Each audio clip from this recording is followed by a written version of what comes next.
Paris Direct, la suite avec nous en plateau. Myriam Amellal pour le premier coup d'œil sur la presse française, c'est tout à l'heure. Mais je me tourne d'abord vers Myriam Bounafa pour le chapitre économie. Bonjour Myriam. Bonjour Philomé. On parle des femmes dans l'entreprise. Pour commencer votre journal de l'économie, l'INSEE en France vient de publier de nouveaux chiffres ce matin. L'écart de salaire entre hommes et femmes se réduit mais reste persistant.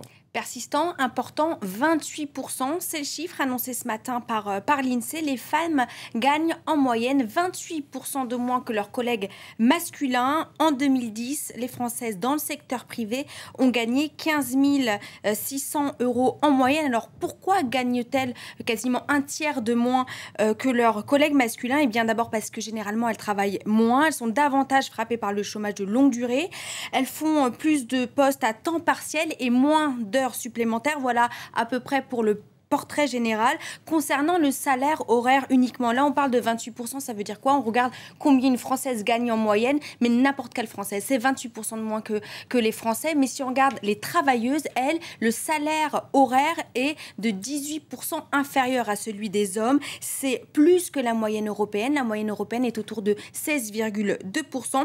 Alors, pour autant, la situation s'améliore, vous le disiez, c'est ce qu'explique l'INSEE. Mais pourquoi? D'abord parce que la crise a d'abord touché les secteurs où les hommes étaient plus présents, le bâtiment, la construction, l'intérim. Donc forcément, ça réduit cet écart, mais aussi parce que les Françaises sont de plus en plus diplômées, elles sont de plus en plus nombreuses à avoir des postes de cadre et donc elles touchent mieux. 35% de cadres supplémentaires par rapport à 28% en 95. Une petite information qui est assez séduisante également, une étude américaine a essayé de savoir quand est-ce qu'on arriverait à un moment à l'égalité entre les hommes et les femmes. Ils ont étudié la progression des salaires féminines. Eh bien, ce serait en 2085. On a un petit peu de temps pour voir venir. Il y a encore beaucoup de chemin à parcourir. Un mot maintenant de l'économie japonaise qui sortirait la tête de l'eau? Qui sortent un petit peu la tête de l'eau, effectivement, puisque les chiffres de son PIB sont meilleurs. On a une croissance qui augmente de 0,2% au quatrième trimestre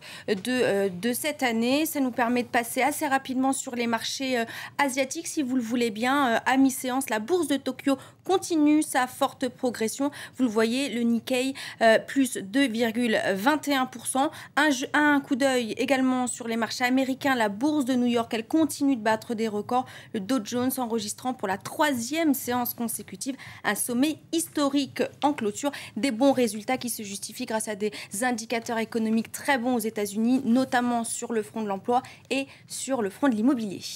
Facebook change de nouveau de visage. On va un peu s'y perdre, je crois. Là, il s'agit de son fil d'actualité qui va une nouvelle fois changer de forme. Le réseau social s'adapte au mouvement du web et de l'Internet pour plus de visuels, s'inspirant en fait du succès d'autres applications comme Instagram, par exemple. Donc, vous allez finir par vous retrouver avec un fil d'actualité qui ressemblera davantage à un journal avec photos, rubriques, images. Je pense qu'il y a quand même beaucoup de monde qui va être un petit peu perturbé dans les premiers temps, comme à chaque fois avec Facebook. Merci Myriam Bounafa, c'était le chapitre économie. Je me tourne maintenant vers Myriam Amellal pour le premier coup d'œil sur la presse française.